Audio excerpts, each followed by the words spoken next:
Tayo po ay manalangin. Muli, dakilang Diyos, kami nagpapasalamat sa gabing ito na inyong pinagkaloob sa amin upang patuloy sa buong araw ay kami makipagniig sa inyo sa Espiritu at sa katotohanan. Maraming salamat na kami ay malaya na napaglilingkod sa lugar na ito at malaya, Panginoong Diyos, na magkakaroon ng kagalakan sa inyo pong presensya sa inyong harapan. Sa gabing ito, muli ikaw manguna sa amin, Holy Spirit. Hinihiling ko po na ang bawat awitan, ang bawat salita na amin nga pong pagbubulay-bulayan ay patuloy na mangusap po sa amin sapagkat ikaw ang nais namin na mangusap sa aming puso. Hinihiling ko po na i-reprove mo ang gawa ng kaaway at patuloy na palakasin ang bawat isa sa pamamagitan ng inyong salita, pagtibayin sa katotohanan, Panginoong Diyos. At maraming salamat sa pagkakataong ito.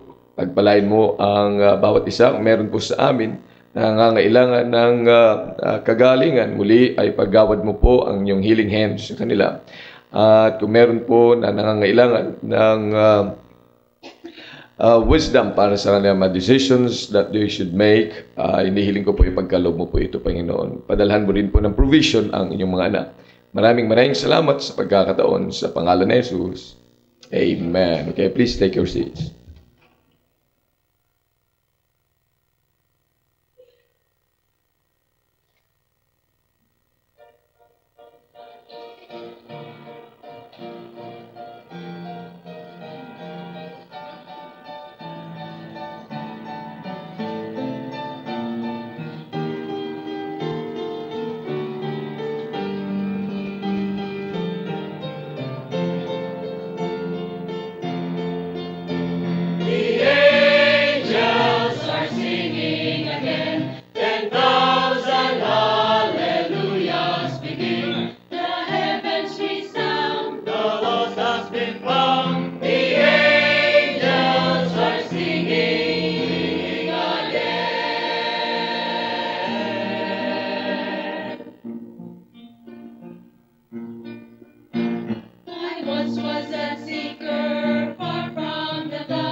Amen. Praise the Lord. Mamaya po ang lahat ng miyembro sa steering committee ay meron tayong meeting, no?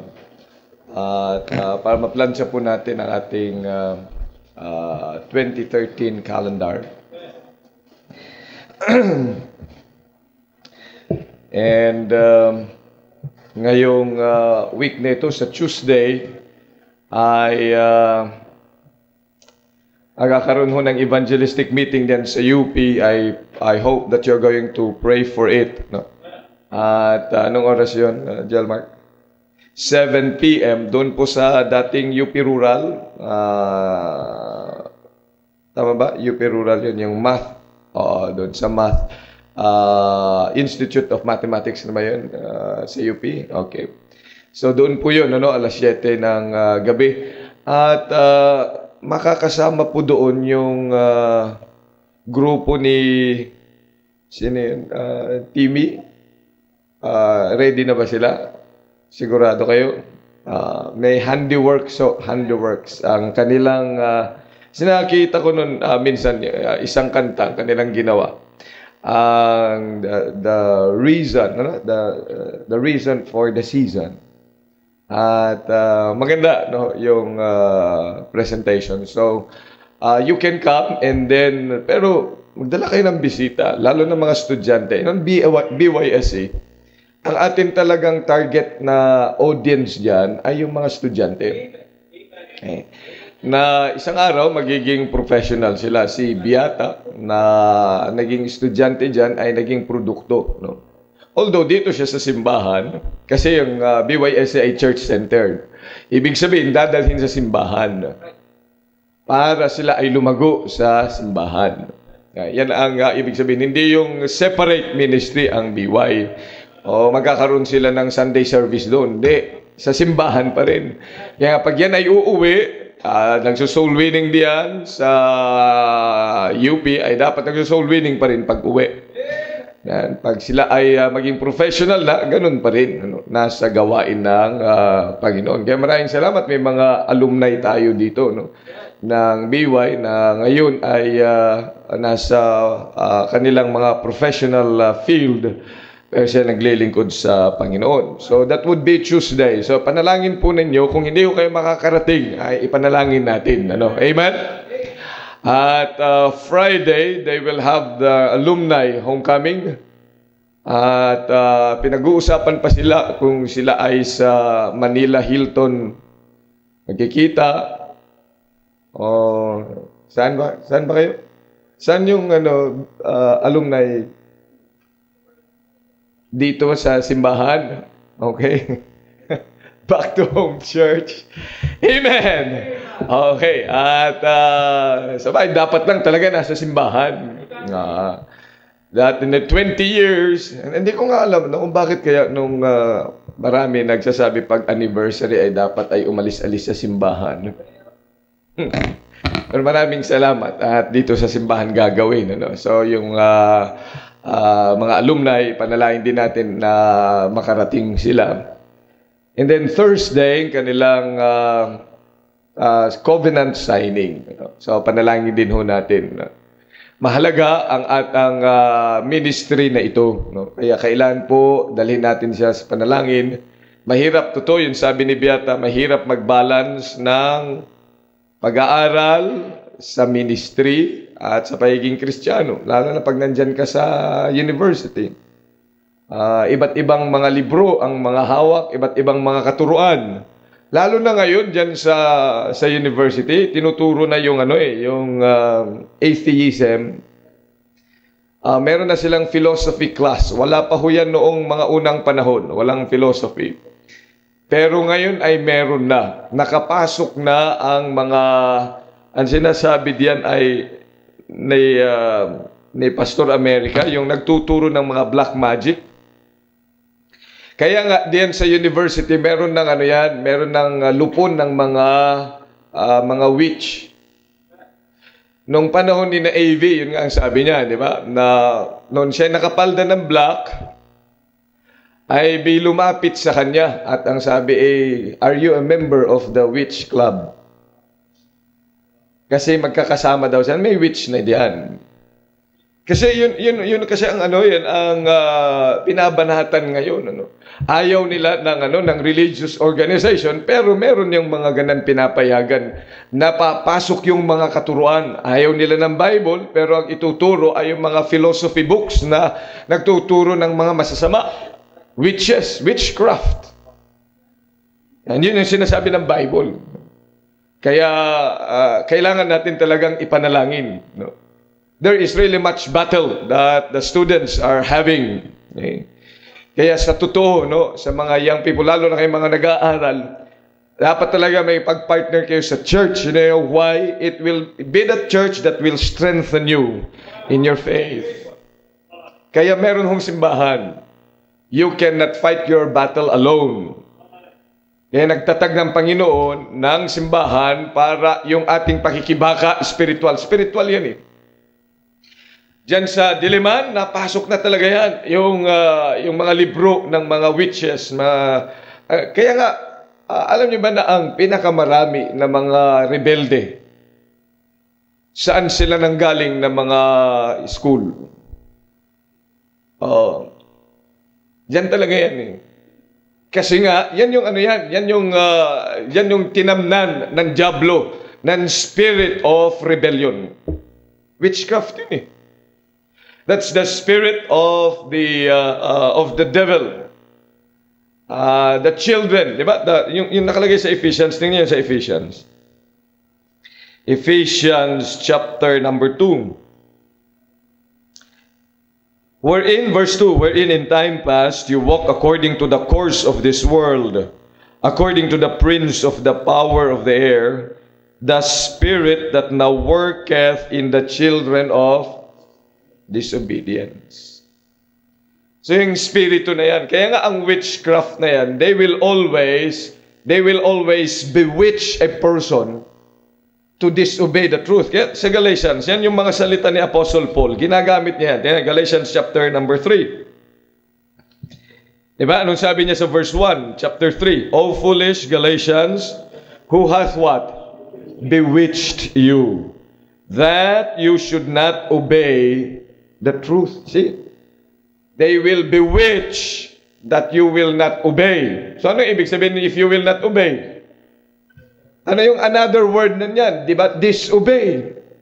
So if you will not obey, ibig sabihin you will disobey. And the spirit of disobedience, and the spirit that worketh in the children of disobedience. So, you see, it's really witchcraft. They will bewitch. Kaya nga kukulamin ka para ikaw ay magtumigil sa pagsunod saan? Sa Panginoon. Before whose eyes Jesus Christ hath evidently set forth crucified among you. Kaya nga yung mga disobedient, ito yung mga na bewitched na. And yun naman talagang ini-inculcate dyan sa university. Kaya nga maraming mga tao ang hindi sumusunod. Bakit? Ang inilagay sa isipan yan ay relativism. Ang Bible nagtuturo ng absolute authority. Absolute ang authority ng Diyos. Pero sila itinuturo nila ay relativity. Relative yan. Kaya nga wala silang inuurungan. Ika nga wala silang you are the captain of your soul. Yun ang sinasabi. You are man is the center of everything. Yun ang turo ngayon diyan. Makikita niyo yung mga libro. Nakikita ninyo yung dinudoktrinahan tayo. At nilalagay yan, kaya kung ikaw naman ay bewitched na doon, dadalhin mo yan kahit saan. Kaya nga bilang mga anak ng Diyos, dapat ay makipagbaka ka. Amen? Hindi tayo naniniwala sa relative authority. We have the absolute authority. Maliwanag yan sa sikat ng araw. Okay? Makikita natin na ang Bible, kahit nga kahit sa pagpunta sa sangkalangitan, absolute. Yun ang ginamit ko na argumento sa tao na hindi makapaniwala. Sabi niya ay yung relative, yung depende sa paniniwala mo. Pare-pareho naman daw yun. Hindi pare-pareho. Dahil ang Bible, absolute yung sinabi niya. Pag ikaw hindi tumanggap kay Kristo, absolute saan ang punta? Impyerno. Walang walang gray area. Wala yung tinatawag natin na nasa middle. Pero yung ibang mga pananampalataya, di ba? Ngayon, Buddhism. Ano yung Buddhism? In Buddhism, sabi nila, pag ikay namatay na mabuti, pag ikay nabuhay na magmuli, na reincarnate, ikaw ay aangat, di ba? Mas mataas na uri ng nilalang. Pero kapag ikaw naman ay masama, marireincarnate ka sa mas mababang uri. Kaya makikita ninyo ng mga Buddhist at yung ibang mga naniniwala sa reincarnation, hindi sila pumapatay ng lamok, samantalang tayo ginagamitan natin ng baygon, ng katol, at pag nakakita tayo ng mga lamok na patay, parang natutuwa pa tayo. Praise the Lord, wala na dengue. Pero sila, hindi na yan ginagalaw, kahit langaw, kahit nga kalabaw, baka. Ngayon, bakit ho? Sa Singapore, di ba, Jack? Maraming mga Diyos-Diyosan doon. Nakapag-worship ka na doon sa isang building doon na... Thailand pala yun, Thailand. Yung sinasabi ng isang missionary na meron silang templo para sa Satanas, sa Diablo. Kasi paniwala nila, para pag nandun na siya sa templo niya, hindi na siya lalabas. Di doon na lang siya maghahasik ng lagim. Yun ang kanilang kaisipan.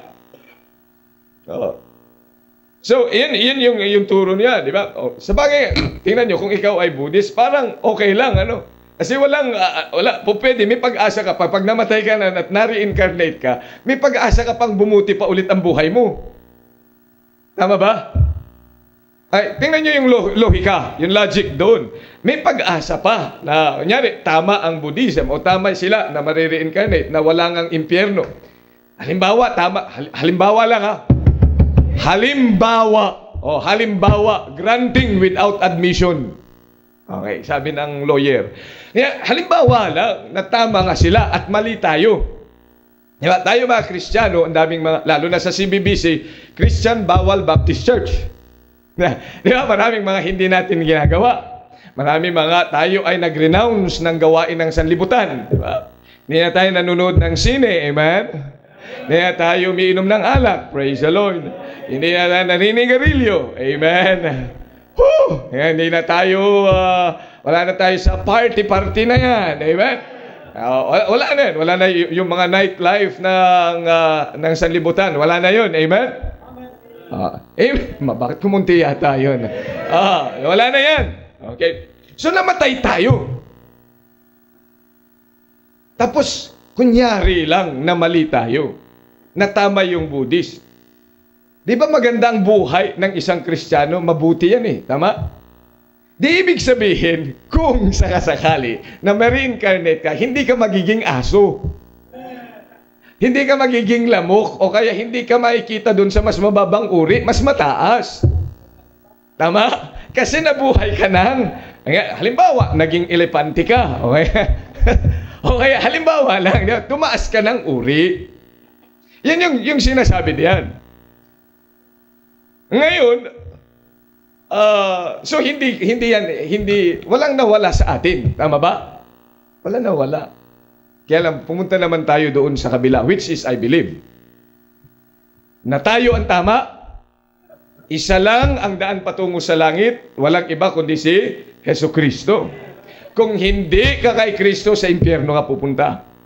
Wala nang pag-asa pagkatapos ng kamatayang ito. Pagkatapos ang buhay na ito, it is appointed that to man wants to die. After this, it's the judgment. Tatanggapin mo na yung judgment ng Diyos. Sa Kristiyano, we have been judged at the cross of Calvary. Kaya nga, yung kasalanan natin na nakatulan na, kaya ang judgment ng Diyos sa mga nanampalataya, may buhay na walang hanggan, sa langit ang punta. Amen? Okay. So, namatay tayo. Tama tayo, kaya nasaan tayo? Sa langit. Walang nawala. Bino mo? Kung tama sila, hindi pa rin nawalan tayo. In fact, advance pa tayo sa kanila. Kasi umangat yung buhay natin. At kung tayo ang tama, nasa langit tayo. Amen? So walang nawala sa Kristiyano. Kaya walang nawala sa iyo. All is gain. Amen? Pero sila, dahil nagkamali sila, hindi sila tumanggap kay Kristo. Walang pananampalataya sa Panginoon. Saan na sila? Impyerno. At may pag-asa pa bang makaalis? Wala na rin. Kaya nga sila ngayon nagkamali na, nabuhay sila ayon sa kanilang pananampalataya. Nawala sila, namatay at nawalan panghabang panahon. Pero ang Kristiyano, hindi siya nawalan. Amen? So yan ang dapat nating naipagpasalamat sa Panginoon. Pero, kaya nga kinakailangan may pag-battle tayo. Kailangan na huwag tayong maging selfish. Amen? Bahagi din natin sa kanila. Yung Muslim din, for example. Nakausap na kami na Muslim. Tapos ay, naniniwala sila sa impyerno. Naniniwala din sila sa langit. Kaya lang, bago ka makapunta ng langit, kailangan magawa mo muna yung 5 batas. Law 1, 2, 3, 4, and 5. Nakalimutan ko na lang kasi inisa-isa sa akin yung mga batas na yun ng Muslim na kausap ko.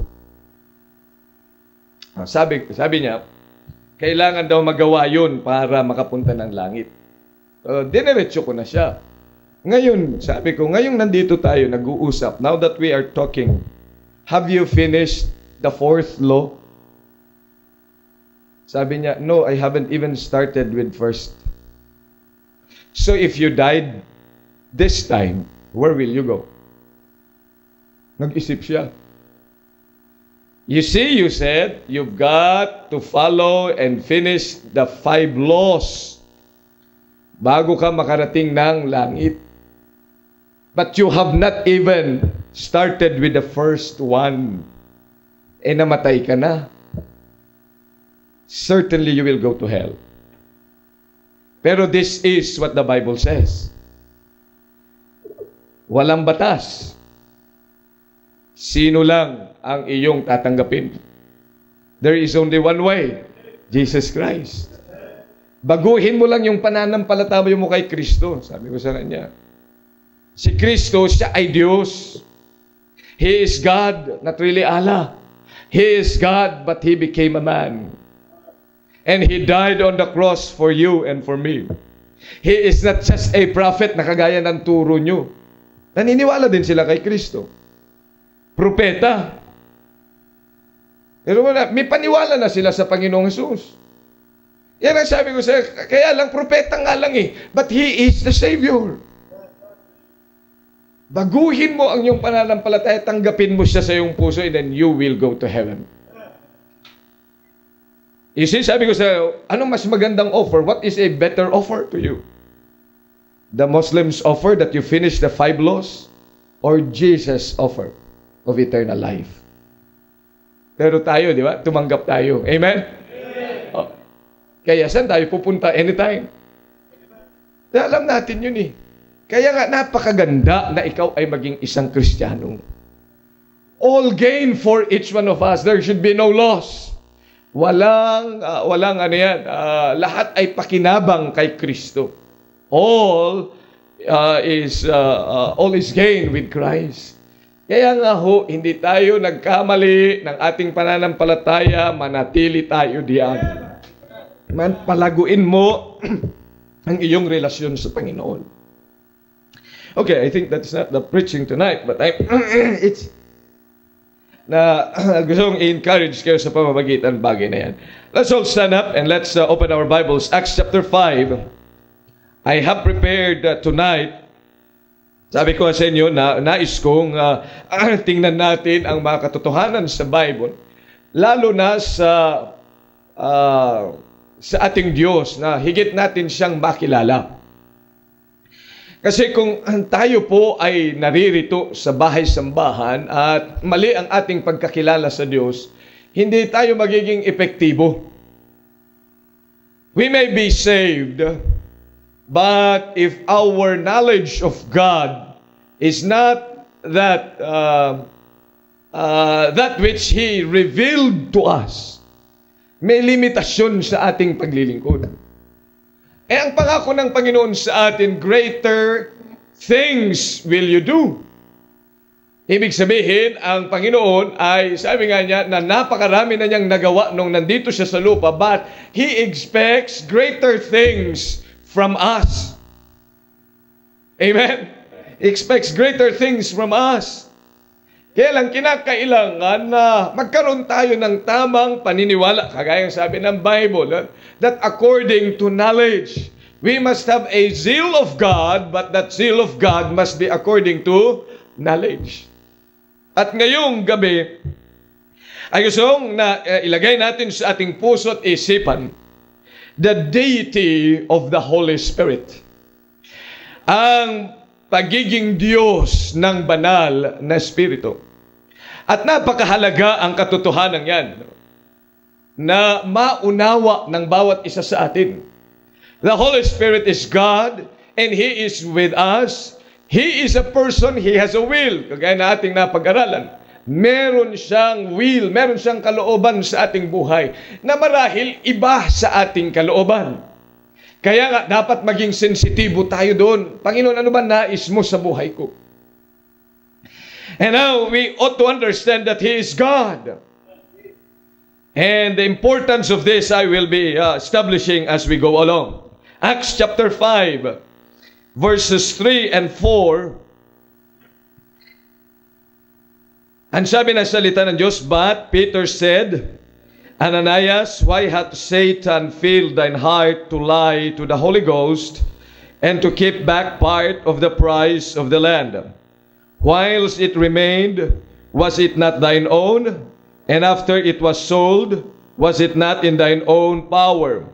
Why hast thou conceived this thing in thine heart? Thou hast not lied unto men, but unto God. Paano ang mga verses na ito nagsasaad na ang Diyos, na ang Holy Spirit ay Diyos? May mga linya diyan na dapat nating tingnan. Sabi niya, thine heart to lie, okay, heart to lie, fill thine heart to lie to the Holy Ghost. So, nagsinungaling ka sa banal na Espiritu. Okay, that's the line. So, the Holy Spirit. Sabi niya, hindi ka nagsinungaling sa tao. Sabi niya sa verse 4. Why hast thou conceived this thing in thine heart? Thou hast not lied unto men, but unto God. So, andun yung linya.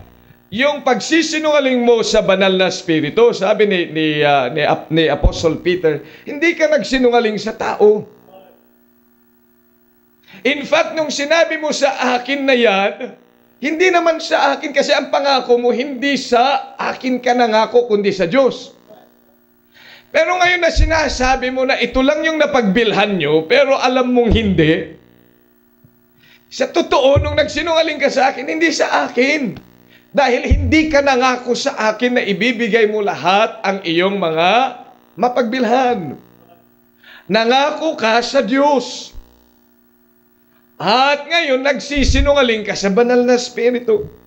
He was not telling himself that he is the Holy Spirit. Kundi yung pagsisinungaling na ginawa niya ay ginawa niya sa banal na Espiritu. At ang sabi na, ang banal na Espiritu, nung nagsinungaling siya, hindi siya nagsinungaling saan? Sa tao, kundi sa Diyos. So, reading these two lines, kita na natin dito na dito pa lang in these particular verses ay in-establish na ang katotohanan that the Holy Spirit is God. And the Holy Spirit being God, you cannot lie to Him, you cannot tell anything to Him and then do otherwise because He is God. Amen? And the Holy Spirit, when we received Jesus into our heart, ano sabi ng Panginoon? The Holy Spirit dwelt in your heart. Nanahan. Kaya nga ang katawang ito ay templo ng banal na Espiritu. Amen? So yung templo na tinutukoy, dalawa din ho yan. Ang templo talks about the church. Therefore, the Holy Spirit resides in the church. But He also talks about the temple of our body. Kaya dalawa ang tinutukoy yan. And the same thing, sabi niya, do you not know that your bodies are the temple of the Holy Spirit? Kaya nga, makikita natin that the Lord indeed is Emmanuel, God with us. Because the Holy Spirit came to us, dwelt in us, and He will live forevermore with us. Kaya gustong i-acknowledge ng bawat isa sa atin that the Holy Spirit is not only a person, but He Himself is God. Dakilang Diyos, pagpalain niyo po ang araling ito. Makita namin, Panginoon, ang katotohanan na ito sa aming buhay upang higit na kami ay inyong magamit sa inyong ministry. Maraming salamat sa pagkakataong ito na ibinigay mo po sa amin, and help us understand as we study your deity. Ang hinihiling ko po ay makita namin, Panginoong Diyos, ang implikasyon nito sa buhay namin bilang inyong mga anak. Maraming salamat sa pagkakataon sa pangalan ni Jesus. Amen. Okay, please take your seats.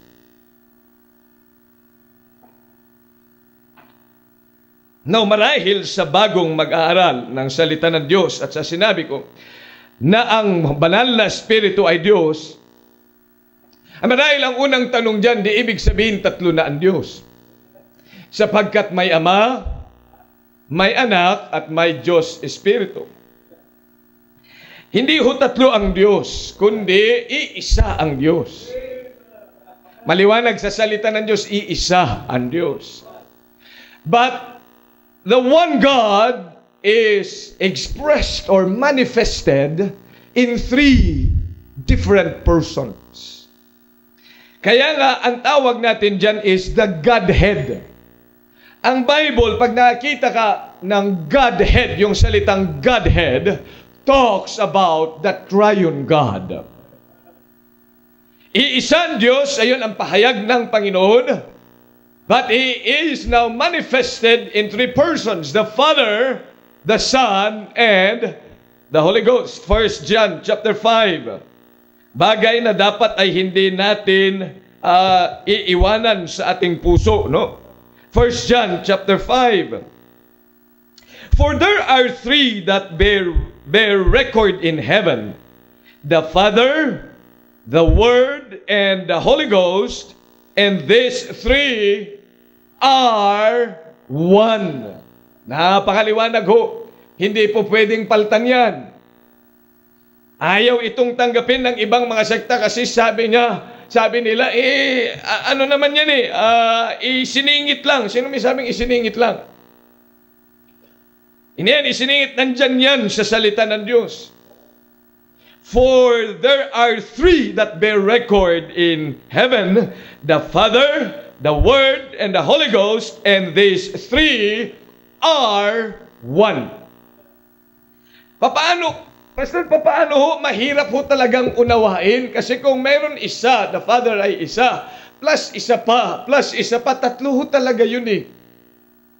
Again, do not reckon God with mathematics. Dahil ang matematika, yan po ay hindi niya kayang arukin ang eternity ng Diyos.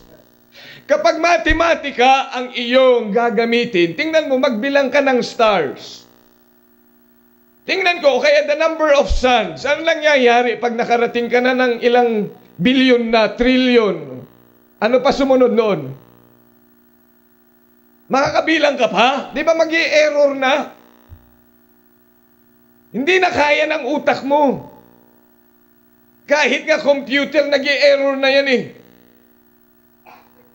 Kasi ang ating kaisipan, kung tayo po ay makikipagniig sa Diyos, huwag mong gagamitan ng mga bagay na yan.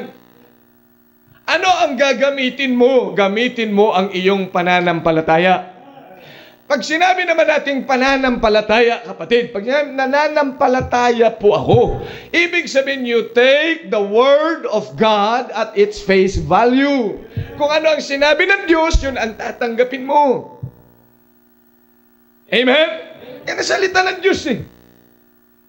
Para hindi ka sumasalangsang sa salita ng Panginoon. Pero pag iprinesent sa inyo yan, tanggapin mo sapagkat yan ang sinabi ng Panginoon. The three bear record in heaven, the Father, the Word, and the Holy Ghost. And these three are one. At saka, the second argument, yung ginagawa mo na paggamit ng matematika ay napakababa. Addition lang. 1 plus 1 plus 1. Amen? Equals? Hindi. Plus nga eh. 1 plus 1 plus 1. 3 nga kasi plus ang ginamit. Now, ang matematika, plus lang ba? Merong minus din. Ba't hindi natin naman gamitan ng minus? 1, minus 1, minus 1. Ilan na?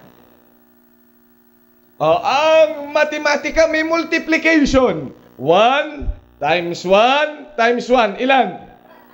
Taas-taasan pa natin. I-divide naman. 1 divided by 1 divided by 1. Gamitin natin ang cosine.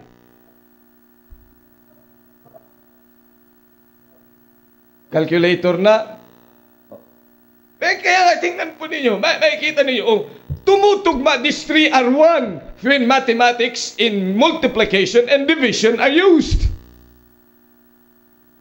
Kaya tingnan nyo, hindi magandang pang-measure ang math to accept who God is. Amen? Ang gagamitin mo, salita ng Diyos. Not math. Ito ang salita ng Diyos. Sabi niya, these three are one. So tatanggapin natin yung bagay na yan.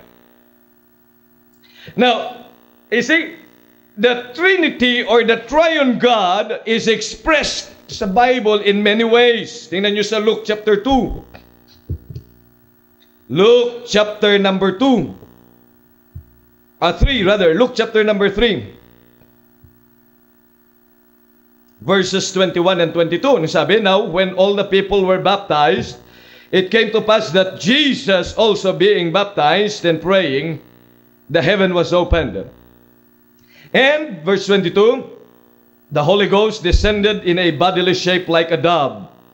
And a voice came from heaven, which said, Thou art my beloved Son, in thee I am well pleased. So, na-express dito muli yung tatlong persona. Jesus, the Son of God, Holy Spirit in the form of a dove, and the voice in heaven, the Father. So yung tatlong persona, three are one. Hindi ko magamit yung 3 in 1. Hindi ko talaga kayang gamitin yun kasi hindi nasa Bible eh. Nasa Bible, 3 are one. Okay? Kapag 3 in 1 ay kape. Okay, tingnan natin Matthew chapter 28. Matthew chapter 28, verse 19. Tingnan po ninyo. Go ye therefore and teach all nations, baptizing them in the name, isa lang, in the name, hindi names. Speaking of one God. Pero tingnan nyo, in the name of the Father, and of the Son, and of the Holy Spirit. You see, hindi niya sinabing in the names of the Son and of the Father to signal 3 different gods. Hindi, kundi 3 persons expressed in this passage. But one, in the name, iisa, singular, in the name of the Father, and of the Son, and of the Holy Ghost. John 14 verse 6. Tingnan din po ninyo. 14 verse 16. And I will pray the Father. Sino nagsasalita? Jesus Christ. Jesus, the Son of God. He said, and I will pray the Father, and He shall give you another Comforter, that He may abide with you forever. And see, I'll pray the Father that He will send another Comforter. Ibig sabihin, Jesus being the Comforter, siyang mang-aaliw. Kaya nga, anong sabi niya? Come unto me, all you that labor and are heavily laden, and I will give you rest. Ibig sabihin, ang Panginoon nagbibigay ng kaaliwan. Jesus Christ. Only Jesus can satisfy your soul. But this time, He said, ngayon ako'y aalis, but I will pray the Father that He will send you another Comforter. Meaning, one of the same kind, magkapareho, na ang gagawin sa Kanya, He would be the Comforter just as He is. Kaya makikita natin dito, no? Yung triangle. Kaya the Holy Spirit, hindi dapat maging problema sa isang mananampalataya o kaya merong isang sekta na lalapit sa inyo at sasabihin yan, mali ang ating pananampalataya. Maliwanag pa sa sikat ng araw ang mga verses na yan. At kung hindi natin sukat pang maipaliwanag, because that is the mystery of the Trinity. Alam, pag sinabing mystery, may mga bagay na hindi mo kaya pang maipaliwanag. Sapat na ang mga bagay na ito, the revelation of God, that you would believe. One day, God is going to show us all things and it will no longer be a mystery. Dahil kapag ipinaliwanag ito ng Diyos sa atin ng buong-buo ngayon, ano mangyayari sa ating kaisipan? Mag-i-error. Masisiraan yan ng bait. Biro mo, ang daming mga miyembro ng CBBC, masira at tuktok. Bakit sira ang tuktok? Kasi nga, ibinigay na lahat ng knowledge ng Diyos sa atin. Gusto nating maunawaan. Napigtas na, kasi hindi niya masyadong maunawaan. Kaya nga, tinawag niya itong mystery of the triune God. Mystery. May mga bagay na hindi pa natin. Kaya nga, bilang mga anak ng Diyos, ito ang dapat mong tanggamin. Get your doctrine right on the triune God. Amen? So, now, the Holy Spirit therefore is God. At bakit ito napakahalaga? Una, sapagkat marami sa ating bagay sa buhay natin, mga kapatid, na Diyos lamang ang makakagawa. Uulitin ko yan. Sa buhay na ito, there are things that we would like to do, but being human beings, limited human beings, hindi natin kayang gawin. But only God can do it. And sabi nan, for with God, nothing shall be impossible. And so when the Holy Spirit came to us, we can be assured na kahit mahirap, na kahit sinasabi natin, hindi ko yata kaya. Parang gusto ko nang sumuko. Ayaw ko na. Mukhang hindi ko na kaya. Tatandaan mo, the Holy Spirit who is God is with you, and greater is He that is in you than he that is in the world. Kaya napakahalaga ho yan ang katotohanan. May mga bagay na gusto kang ma-attain pero hindi mo na-attain kahit kailan. But because God is with you, nothing shall be impossible. Amen. Kaya kung maging sa ministry, maging sa buhay mo personal, may mga bagay na maaaring didesisyon at gagawin mo, pero hindi mo talaga magawa. Kahit marami kang pera, kahit marami kang alam, kahit marami ka pang talento sa buhay mo, but you are still a limited individual. And you cannot do it all alone. Kaya alam yun ng Diyos. And so, He made sure na ang makakasama natin ay Diyos. And so He said, I will send the Comforter. Kaya napakagandang bagay yan. Eh, dapat lamang naintindihan mo, mailagay mo sa iyong puso at sa isipan na ang banal na Espiritu na nananahan sa iyo nung ikaw ay maligtas. When the Holy Spirit dwelt in you, that Holy Spirit is not just a force, it's not just an influence, but He is God Himself. And you can be rest assured that none, kagaya ni Apostle Paul, ang sabi niya, but none of these things move me. You know why? Kasi kasama niya ang banal na Espiritu. And he has the presence of God. Kaya nga, yung mga evil spirit na gustong pumasok sa iyo, hindi ka na yan masasaniban. Siguro yung spirit ng antok, maaari, no? Tutukatuk-katuk.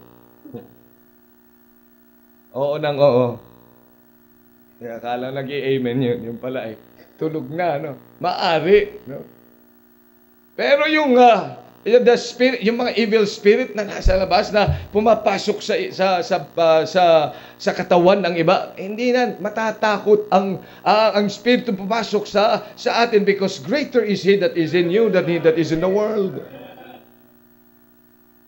Huwag kang matatakot sa mga evil spirit na sinasabi nila. Na kumakatok pa nga sa bahay mo. Parang yung mga evil spirit noong bago-bago pa ang bahay-sambahan na ito. Na yung mga nakatira dito ay may kumakanta yata sa CR. Meron pa nga nang gaya sa boses ni Kurite. Di ang ingay, hindi. Yung po, Kurit, po. Ay God, may bisita. Opo. Boses niya talaga. 30 minutes na wala pa yung kurita na yan. Tinawagan ko sa phone, ikaw, nasaan ka? Andito po ako sa crossing. May nanggagaya ng boses. As ikaw naman, matatakot ka na. Naku, ayokong umihi ngayong gabi. Dito na lang ako sa baptistry iihi. Dito na lang, ayokong pumunta na CR, malayo. Takot ka, huwag kang matatakot. Hindi ka magagalaw ng evil spirit. Why? Because you are a son of God.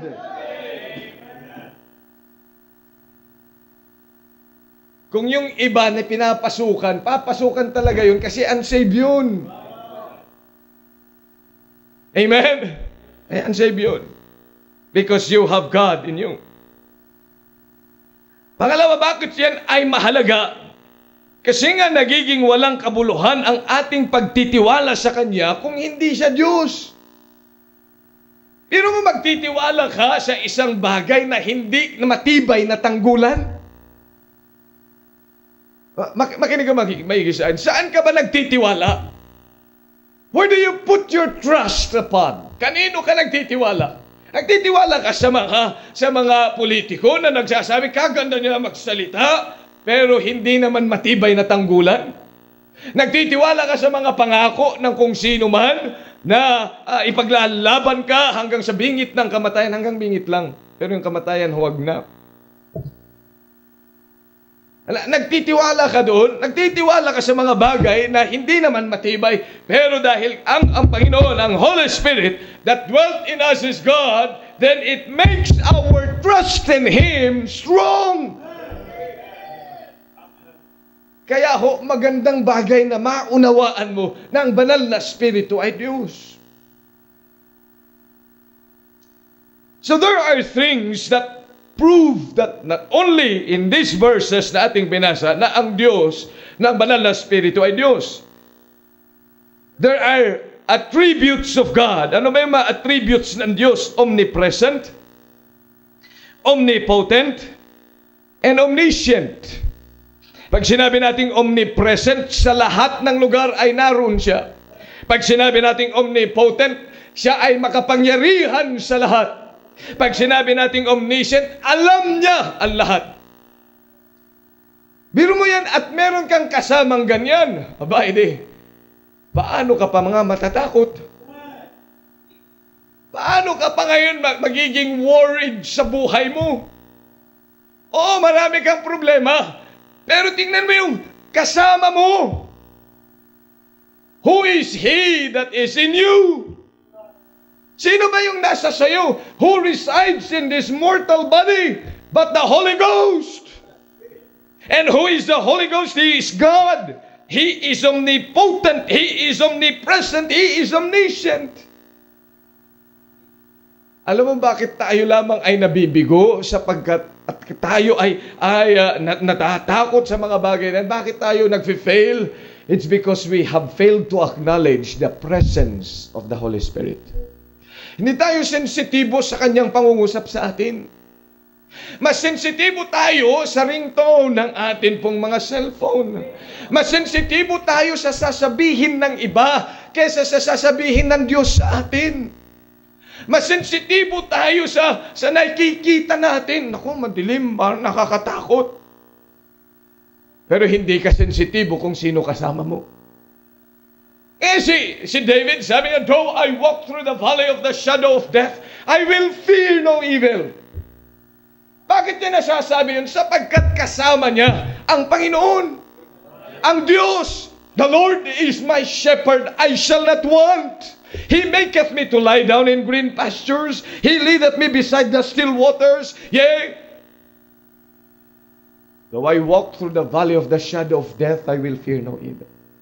At kahit siya'y pinapalo, thy rod and thy staff, they comfort me. Biro mo yan. Kahit may pagsubok sa kanyang buhay, yun ang nagbibigay sa kanya ng comfort. Yung iba, anong nangyayari kapag sila'y pinapalo na? Pag dinidisiplina ng Diyos, nagre-reklamo na, reklamador. Pero si David, natutunan niya, he said, that the rod of God and His staff, alam mo yung staff ng mga pastol, kaya mayroong pala kawit doon sa dulo. Dahil yun ang ginagamit sa mga tupa. Kapag yan ay nahulog yung tupa, yun ang gagamitin pang kawit. Panghila doon sa leeg. Ano ba yun? Masakit yun. Hawakan ka ba naman sa leeg? Pero kinakailangan yun. The staff. Yung rod, ito yung pamatok ng Diyos. Pamalo niya. Pag ikaw ay sa iba dumadaan, hahatawin ka para bumalik ka doon sa tamang lugar. At sabi niya, thy rod and thy staff, they comfort me. Ito nagbibigay sa akin ng kagalakan. See, kaya yung sinasabi, kasi nga yung naniniwala siya with all his heart na ang kasama niya palagi, the Holy Spirit will never leave him. At tingnan niyo John chapter 14 in verse number 16. And I will pray the Father, and He shall give you another comforter, and that He may abide with you forever. Psalm 139. Psalm 139. Tingnan po ninyo ang Bible. Psalm 139. Verses 7 to 10. Ang sabi ng verse 7, whither shall I go from thy spirit? Or whither shall I flee from thy presence? If I ascend up into heaven, thou art there. If I make my bed in hell, behold, thou art there. If I take the wings of the morning and dwell in the uttermost part of the sea, even there shall thy hand lead me, and thy right hand shall hold me. And verse number 7, tinutukoy nito, banal na spirito, whither shall I go from thy spirit? Kaya nga, makikita natin dito, He is omnipresent. Kahit saan dako, naroon siya. Kahit saan ka magpunta, magmula dito, at kahit pumunta ka ba ng ibang bansa, hindi nagbago, naroon siya. Kung hindi ka man aattend ng simbahan, naroon pa rin siya, nakikita ka niya. At kung anong ginagawa mo, nakikita ka ng Panginoon. Yes, He is omnipresent. Akala mo wala ang Diyos dahil hindi mo siya nakikita. Dapat mong tandaan, He is always there. Luke chapter 1 verse 35. Luke chapter 1 verse number 35. Ito sabi ng Panginoon, and the angel answered and said unto her, the Holy Ghost shall come upon thee, and the power of the highest shall overshadow thee. The power of the highest is the omnipotence of God. Na walang ibang makapangyarihan kundi siya At lahat ng kapangyarihan comes from Him. Kaya kung sinasabing mahina po ako, mahina, makapangyarihan ang iyong Diyos. And the Holy Spirit is with us. Baka ho hindi ko kakayanin.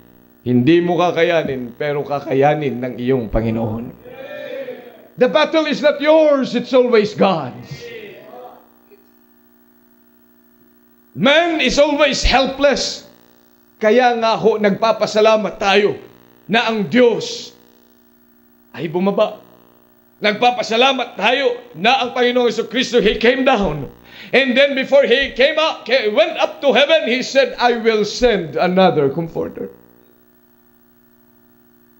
See, He is omnipotent. 1 Corinthians chapter 2. 1 Corinthians chapter number 2, verses 10 and 11.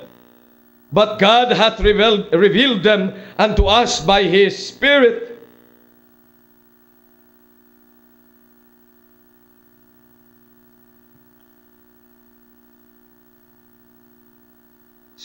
For the Spirit searcheth all things, yea, the deep things of God. For what man knoweth the things of man, save the spirit of man which is in him? Even so the things of God knoweth no man, but what? The Spirit of God. Kaya ho, omniscient, alam niya ang lahat. Yan ang ating Panginoon. He knows everything. Kaya hindi ba ikay mapalad na sasabihin mo, kasi hindi naman ako kasing talino mo eh. Kung minsan tayo nag-iisip ng ganyan, hindi kasi ako kasing talino yun eh. Hindi ho kasi ako nakapag-aral. Hindi ho kasi ako ganito. Hindi ako marunong ganyan. Hindi. You have a God. And the Holy Spirit is with you. And the mind of the Spirit is in you. Alam mo kung bakit hindi ka nagiging matalino sapagkat hindi mo ginagamit ang katalinuhan ng Diyos. But use the knowledge of God, and you will have wisdom. His divine attributes, omnipotent, omnipresent, and omniscient, but He has also divine work. Then there's a Job chapter 33. Job 33 verse 4. Job chapter 33 and verse number 4.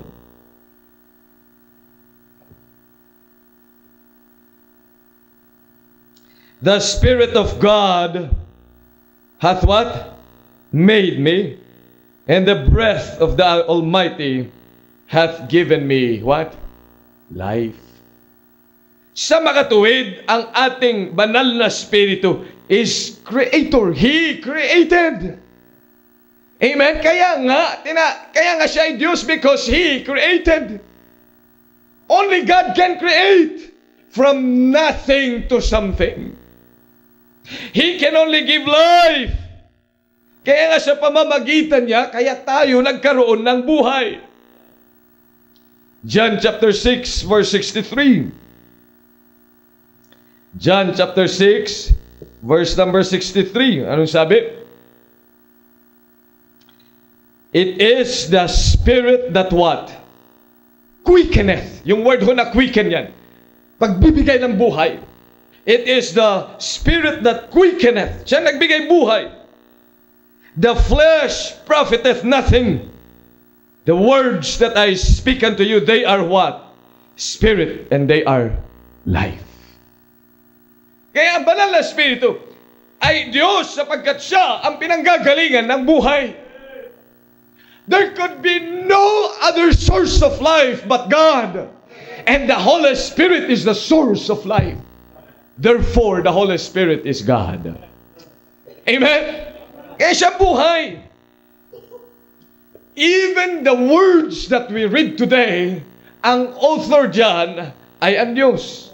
And it is the Holy Spirit. 2 Peter chapter 1. 2 Peter chapter 1. Verse number 21. Ano salita ng Diyos? For the prophecy came not in old time by the will of man, but holy men of God spake as they were what? Moved by whom? By the Holy Ghost.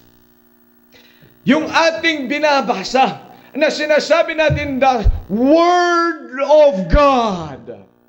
Do you believe that you have the Word of God? Who's the author? It's the Holy Spirit.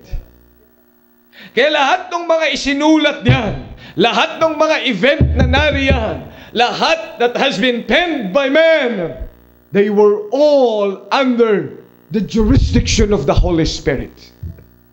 It's the Spirit that moved them. Lahat ng mga sinabi ng mga propeta, lahat ng mga isinulat ng mga apostol, lahat ng mga yan ay galing mismo sa banal na Espiritu. You see, and we say that the Bible is the Word of whom? God. Amen. It's the Word of God. Therefore, the Holy Spirit. And the author of the Bible is the Holy Spirit. Kaya makikita natin, He is God. At hindi ba isang bagay na masarap pakinggan na ang nagkokontrol sa atin ay ang Diyos? Na ang nananahan sa atin ay Diyos? Na ang ating banal na Espiritu, He is not only a person, but He is God. And so our belief is not in vain. At sa atin pong pagtitiwala sa Kanya, we will never go wrong. Kaya nga dapat matutunan ng bawat isa sa atin, patapos na ang 2012. Mag-uumpisa na naman ang 2013. Ang dapat mag-improve ka sa iyong relationship sa Diyos. Dapat siya mag-guide sa iyo. The Holy Spirit should take control of your life. Pero ikaw dapat isuko mo ito. Ang buhay mo, isuko mo sa Kanya, ibigay mo sa Kanya ang iyong kaisipan, ang iyong kamay, ang iyong paa, ang iyong mga gawain. Dapat ay isuko mo sa Kanya. Lord, take control of my life. And when we do that, we know that we will never go wrong. Bilang mga anak ng Diyos, tingnan po ninyong Ephesians chapter 5. And I'm closing. Ephesians chapter 5. Verse number 18 and 19. And be not drunk with wine, wherein is excess, but be filled with the Spirit, speaking to yourselves in psalms and hymns and spiritual songs, singing and making melody in your heart to the Lord. Sabi ng Panginoon, be filled with the Holy Spirit. Dapat ito ang ating maging objeto sa buhay natin. Pagkagising mo sa umaga, Lord, Holy Spirit, please fill my life. Fill me, Lord. Ikaw mag-control sa akin kagaya ng pastor. We ought to be filled with the Holy Spirit. Ang ating buhay, ang ating isip, yung ating pupuntahan, yung ating gagawin, be filled with the Holy Spirit. But how can these things be? Ninyo sa Colossians chapter 3. Paano ba ma-feel with the Holy Spirit? Ikaw ba'y makakaramdam din ng speaking in tongues? Ikaw ba'y makakaramdam din na para kang kinukuryente? Yun ba ang being filled with the Holy Spirit? Colossians chapter 3 provides us a clearer example of being filled. Verse number 16.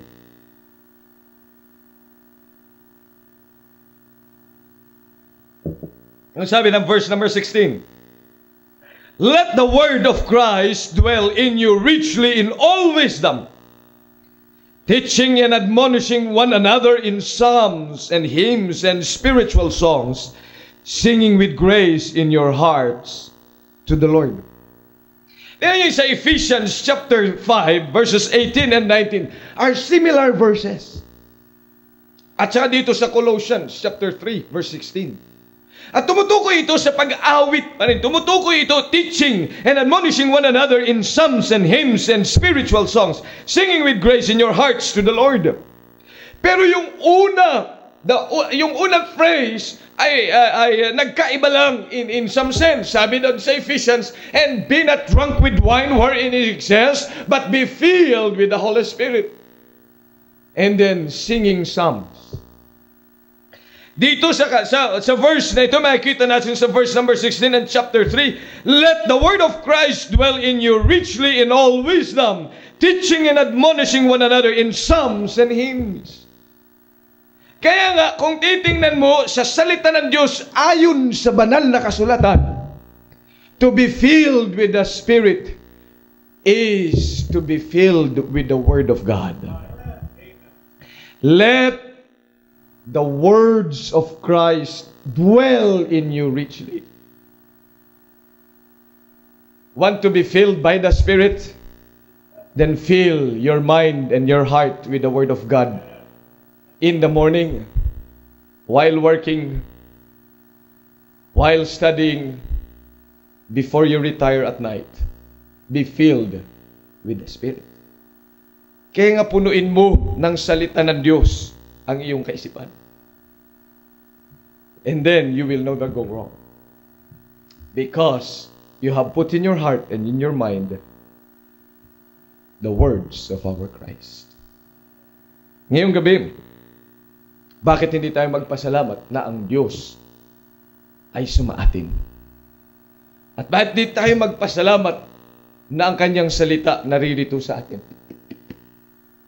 Upang ang ating buhay ay kanyang gabayan. The Word of God is the sword of the Spirit.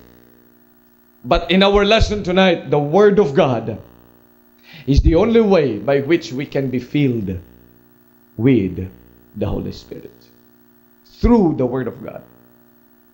Kaya huwag kang maghahanap ng experience ng filled with the Holy Spirit. But to be filled with the Spirit is to be filled with the Word of God. At yung salitang yan, yun ang gagamitin mo saan? Sa iyong buhay. Amen? Sa iyong buhay.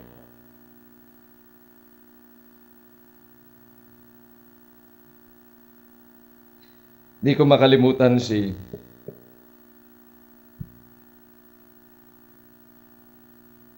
yung pastor sa Longview, Texas. Pastor, sino nga yung pastor na yun? Hindi ko siya nakalimutan. Pero yung pastor na yun, kalimutan ko lang yung pangalan. Yung umawak nung aking necktie at sinabi niya, "Go soul winning, brother!" Bob Gray. Hindi ko malalimutan ang kanyang testimony. Isang araw, nagbabasa siya ng Bible early in the morning. At ang kanyang napapunta ngayon na binabasa niya ay si David. Sa buhay ni David, meron yung panahon na siya ay nag-astang luko-luko. Si David. Di ba? And his spittle ran down from his beard. Yung ibig sabihin ay tumulo yung laway niya. Pero itinulo niya yon, yung talagang nag-asta siya. Hindi luko-luko si David. Hindi siya siraulo. Kaya lang dumating yung point na sa kanyang buhay ay nag-asta siya luko-luko. At yun ang iniisip ni Bob Gray, Panginoon, why did you have to let me read this today? So yun lang iniisip niya.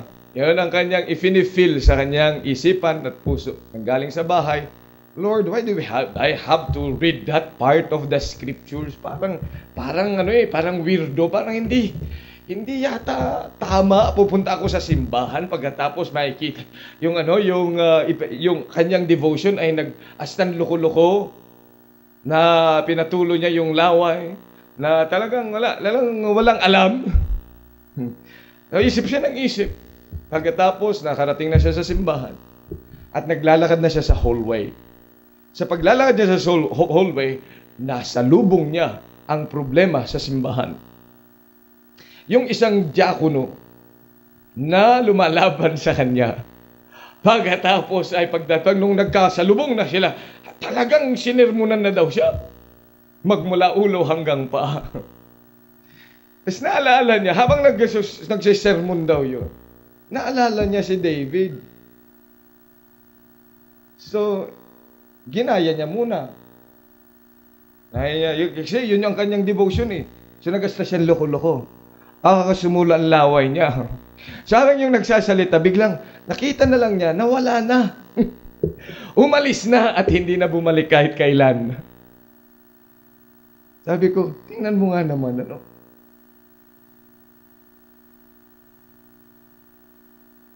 Was it an accident na ipinakita sa kanya ng Diyos yun? Hindi, kasi gagamitin niya na sword. Kaya magmula noon, tawang-tawa ako dun kaya hindi ko malimutan yung example na yan.